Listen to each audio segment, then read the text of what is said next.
Hey guys, welcome to Science Learning Gateway. I hope you all are doing great. So today in this tutorial we are going to discuss Class 8 Science NCERT Chapter number 1, that is crop production and management. So I have already uploaded the syllabus of Class 8 Science. You can check that in the playlist of Class 8 NCERT Science. So you'll get an idea about the chapters which we have to read in this session for the year 2022 to 23, right? So this is the first chapter, and this chapter I will be covering in few parts, means I will make small videos from this. Mostly in 2 or 3 parts we'll cover the full lesson. So this will be the part 1 of the lesson, in which I will be covering few topics and the rest of the topics will be covered in the next parts. So I request you all to subscribe the channel and click the bell icon to get the notification, and stay connected with me to get all the lessons from Class 8 Science, along with explanation, notes, and along with the solutions also. So let's start with the first chapter, crop production and management. As the name of the lesson is crop production and management. So in this lesson, we are going to read about how crops are produced, what are the techniques which are used to produce the crop, and how they are managed, how they are stored, and how the crops are reached to the local people, means how we are getting the crops. You know that farmers are growing the crops in their farms, in their lands, but we people, we are getting the crops from the farmers only. So how farmers will provide the crops to us, that we are going to read in this lesson. So let's start with our discussion with the chapter crop production and management. So before starting guys, I will be discussing few questions, and we'll get an idea about the chapter, right? The first question is, why do we have to eat food? This you have already read in your junior classes, that what is the function of food, why we eat food. You have read in your junior classes that food give us energy, food help us to grow, food help us to do our various activities in our life, right? So that is the function of the food. So why do we eat food? We eat food because it keeps us healthy, it helps us to grow, gives energy to carry out various activities like respiration, digestion, excretion, etc. So this is the function of food. That's why we need food. If we will not eat food, what will happen? We will not get energy, and if we will not get energy, we cannot do any of the work. Our body will not work properly, and our height will also not increase, our weight will also not increase, and we will also suffer from many of the diseases. So it is very necessary that we should eat a balanced diet. We should eat a proper food where we can get all the nutrients like carbohydrates, proteins, vitamins, minerals, rough veg, etc. Next question is that from where we get food. So you all know that we get the food from the plants as well as from the animals, right? So we get the food from the plants and the animals. Now the question is, from where plants and animals will get the food? You have seen that when you plant a tree or a small plant like rose plant or any other flower like marigold, etc., you give water to the plant, but you never get food to the plant, right? We don't have to give food to the plant. Why we don't have to give food to the plant? Because plants can make their own food by the process called photosynthesis. That's why plants are called autotrophs, right? Plants can make their own food by the process called photosynthesis. That's why plants are called autotrophs. All the green plants, they have the capacity to make their own food by the process called photosynthesis. So we don't have to give food to the plant. But yes, if we have a pet dog or a pet cat or rabbit, etc., then you have to give food to them. Suppose you have a small pet dog in your house, you have to give food to that pet dog, correct? So to animals we have to give food, and animals will get the food from the plants and from the other animals, right? So like this, the plants and animals will get their food. Our next question is that how can we provide food to a large number of people in our country? You know that our population is increasing day by day. So how we can provide that food to the large number of people in our country? So the answer is, we can provide food to a large number of people in our country by regular production. Means the farmers will have to grow the crops regularly in all the seasons. They have to grow the different types of crops like rice, wheat, pulses, vegetables, and after that the proper management of crops should also be done, and after that the distribution of crops should be done. It is not like that the crops will be distributed to only the rich people. It should be distributed equally to the rich people as well as the poor people also, because we all need food, right? It's not that only rich people will need the food. All the peoples in our society, they need the food. So proper distribution, proper production, and proper management of food should be done, so that each and every people in our country should get the food. Now, in the next slide, we are going to read about the agriculture practices. It has been given in your NCERT book, this paragraph. I have picked this paragraph from your NCERT book. So let's have a look over there. To till 10,000 BCE, people were nomadic. Means that time people don't know anything about agriculture, etc. They were wandering in groups from place to place in search of food and shelter. You know that during early age, what people used to do, they travel to from one place to another place in search of food and shelter. So that they thought that they used to think that if they will go from other places, over there they can get the food, over there they can get shelter to live, right? And during early ages, what people used to eat, they used to eat raw fruits and vegetables. They don't know how to cook the food that time, right? Cooking was not there, fire was not there. After that, the discovery of fire was there. Then people, they have learned slowly how to cook the foods. But during the early ages, they used to eat raw fruits and vegetable. Later, land was there. People learned how to grow the different types of crops. They learned how to grow rice, they learned how to grow vegetables, they learned how to grow the wheats, etc. And after that, the birth of agriculture took place, right? So like this, the discovery of agriculture was seen in our world. Now, let's read about the first topic of this lesson, that is crop. So what are crops?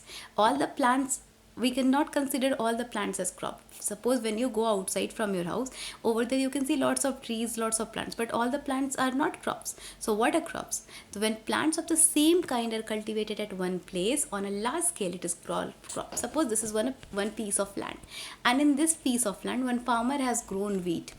All the plants are of wheat, so we will consider that this is a crop. Okay, the plant should be of the same kind and it should be grown on a large piece of land, then only we can consider that it is a crop. Suppose in place of wheat someone has grown rice, then that is also a crop, right? So pulses are also a crop, vegetables are also crop, and this, if same time of fruits are also grown over there, then we can consider them as a crop because they are of the same kind and they have been grown in a big piece of land. For example, crops of wheat means that all the plants grown in a field are of wheat only. Suppose in one piece of land, if you have grown only wheat, then wheat is considered as a crop. Now we have different seasons, and depending on the season, we have two types of crops. How many types of crops we have? We have two types of crops. And what are the names of the two types of crops? The two types of crops are kharif crops and rabi crops. One of the crop is grown in different season. Suppose in winter season one of the crop is grown, and the other crop is grown in the rainy season, right? So depending on the season, we have two types of crops, kharif crops and rabi crops. Now let's have a look on what are kharif crops and what are rabi crops. So I provided this notes in the form of a point so that it will be easy for you to learn the differences between kharif crops and rabi crops. Generally in the exam, the questions are asked, write the difference between rabi crops and kharif crops. So you'll make two columns for that, one for kharif crop and one for rabi crop, and you'll write the differences according to that. The first one, kharif crops, the crops which are grown in the rainy season. Kharif crops are grown in which season? They are grown in the rainy season and are called kharif crops. So what are kharif crops? If for 1 mark this question will come, then you will write the crops which are grown in rainy season are called kharif crops. An example you will provide over there. You can write paddy, you can write maize, you can write rice also. Now, rainy season in India will generally start from June and it will end in September. So, rainy season in India is generally from June to September. Now, let's have a look on the examples of kharif crops. So, you know that paddy is one of the plants which needs lot of water. So, paddy cannot be grown in the winter season. It is grown only in the rainy season. In the same way, maize, soybean, groundnut, cotton, even rice is also one of the example of kharif crops which is grown in the rainy season. Now we'll have a look on the rabi crops. So what are rabi crops? The crops which are grown in the winter season are called rabi crops. Example wheat, example gram, example mustard, linseed, pea. These all are the examples for your rabi crops. So I recommend you to learn at least two examples for kharif crops and rabi crops. For kharif crops you can remember rice and paddy. For rabi crops you can remember wheat, you can remember mustard. Now winter season in India starts in the month of October and it will end in the month of March. So from October to March, we can consider that it is a winter season. Examples of Rabi crops are wheat, gram, pea, mustard and linseed. So if this question will come in the form of a difference, you will make two columns, one for Kharif crops and one for Rabi crops. And accordingly, you will write all the 3 points. So I hope you all have understood the differences between Kharif crops and Rabi crops. Now, let's learn about some basic practices of crop production. What are the basic practices which are done? Means what are the techniques which are used during the production of crops? So how many basic agriculture practices are there? There are 7 basic agriculture practices are there. The first one is preparation of the crop. Preparation of the soil means before growing a crop, first of all the soil is prepared. First point is preparation of the soil. Second is sowing. Sowing means means they used to put the seeds in the soil. Okay, they used to put the seeds in the soil. Third technique is adding manures and fertilizers. After adding the seeds, we have to put some manures and fertilizers all in the soil so that the plant will get the nutrients from that. After that, irrigation is done. Irrigation means giving water to the plants. And after that, protecting from weeds means weeds are unwanted plants which will take all the nutrients from the plant and they will not allow the crops to grow properly. So they will take all the nutrients from the soil. So we have to remove the weeds from time to time. After that, harvesting is done. Means when the crops will mature, when it is ready, after that harvesting is done, cutting down of the crops, and at last storage process is done. Means after taking the crops from the field, they are stored. So these are the 7 practices which are done in crop production management. You can have a look over the picture which is given over there.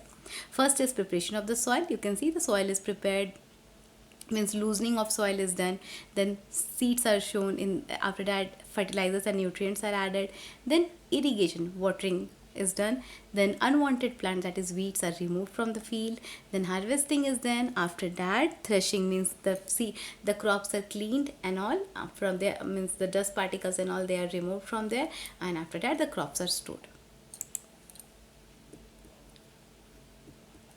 Now we are going to read about the first point, that is preparation of the soil. How preparation of soil is done? Let's read that. So why turning and loosening of soil is important? This question was there in your NCERT textbook. Why turning and loosening of soil is important? Means you have seen that if you have gone to some villages, or you can see over there, when the farmers used to prepare the soil, they used to turn and loose the soil. So why that is done? Turning and loosening of soil is important because we will read 3 points for that. First of all, allows the root to go deeper into the soil and breathe easily. Okay, suppose that if the soil will be loose, what will happen? The plant's root will go deeper into the soil and they can get proper air to breathe over there, right? That's why the turning and loosening of the soil is important. Second point is that help in growth of microbes and earthworms and that add humus to the soil and turns and loosen the soil further. If the soil will be loose, what will happen? The microorganisms will grow over there, earthworms will grow, and they will add humus. You know that earthworms are friends of farmers. They will add humus to the soil and also they will help make the soil fertile and loose.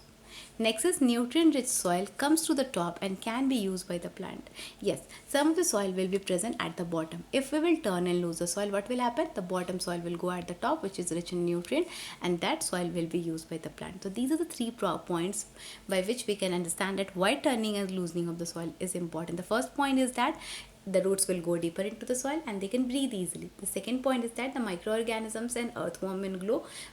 They will add humus to the soil and they will make the soil fertile. Third point is that nutrient-rich soil will come to the top so that plants can use that soil. Now, the process used to loosen and turn the soil is called what?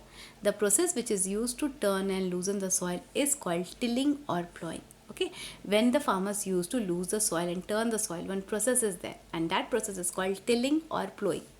So it can come in MCQ question also. The process used to loosen and turn the soil, and they will give you some options over there. If tilling and plowing will be there, you will tick mark on that question. It can come in fill in the blanks also. Now after tilling, what is done? Leveling is done, in which the big clumps of soil called crumbs are broken and leveled. Big particles of soil are also there. They are broken into small pieces and leveling is done. Leveling the field help in the process of sowing and irrigation. If the field will be properly leveled, if the field will be properly leveled, what will happen? We can grow the seeds easily, and after that irrigation process can also be carried out smoothly. Now, now we are going to read about the agriculture implements. Means what are the tools which are used for carrying out agriculture process. The main tools used for agriculture are the plow, hoe and cultivator. There are three tools which are used during the agriculture practices. The first one is plow. So what is plow? This has been used since ancient time for tilling the soil, adding fertilizers to the crop and removing the weeds and turning the soil. So this is very important since it was used from the ancient time, and it help in the tilling of soil, means turning and loosening of soil. Then it is also used in adding fertilizers to the crops. It is also used in removing the weeds from the soil, and it is also used to turn the soil, turning and loosening the soil, adding fertilizers to the soil and removing the weeds from the soil. This is made of wood and drawn by a pair of bulls or other animals. Horses or camels can also be used. So this plow, you can see in this diagram, in this picture, this is a plow and it is made up of wood, and it is drawn by some animals. Like bulls can also draw this one, horses can also be used, or even camels can also be used. It contains a strong triangular iron strip called plowshare. You can see in the picture they have marked over there, plowshare. It is made up of iron. It is made up of iron. Okay, it is triangular in shape. It is triangular in shape and it is made up of iron, plowshare. Next, the main part of the plow is a long log of wood which is called a plow shaft. You can see a plow shaft over there. This one is a plow shaft. It is made up of wood and it is very long, and it is the main part of this plow. There is a handle at one end of the shaft. The other end is attached to the beam which is placed on the bull's neck. Right. So there is one handle. There is handle at one end of the shaft. You can see this plow shaft. So there is one handle, and other end is attached to the beam. This is the beam. You can see a beam over there. The other end is attached to the beam which is placed on the bull's neck. You can see this beam is placed on the bull's neck. One pair of bull and a man can easily operate the plow. So for carrying out the agriculture processes, this plow is operated by one man and two bulls are needed for that. Next tool which we are going to read about is hoe. H-O-E, hoe. It is a simple tool which is used for removing the weeds and for loosening the soil. So what is the use of this hoe? It is used for removing the weeds and loosening the soil. It has a long rod of wood or iron. So it is also made up of wood and iron. A strong, broad and bent plate of iron is fixed to one of its end and work like a blade. You can see this is a picture. One rod is there. It is made up of iron. This is a beam. This is the handle. This is the grip, and this is the bent plate. This is made up of wood and iron, right? And it is pulled by animals. It is without animals we cannot use this hoe also. So it is also pulled by animals. And now we are going to read about the third tool. That is called cultivator. So nowadays plowing is done by tractor driven cultivator. For this tractor, what we need? One driver we need for that. The use of cultivator saves labor and time, and this is a very fast process, right? So if we will use cultivators like tractors these days for growing the crops, it will be a very fast process. We can do the work in very short time and with minimum labor also. So these are the topics which we have covered in this part of the chapter crop production and management. I hope you all have understood this one. If you like this tutorial, then please click on the like button, and if you're new to my channel, then please subscribe it, and don't forget to click on the bell icon so that whenever I will be uploading the videos for class 8 science, you'll get the notification for that. So very soon you will get the second part also. So first to go through the notes, which I provided you in the slides, go through the video and read your NCERT textbook once, because without NCERT we cannot go further.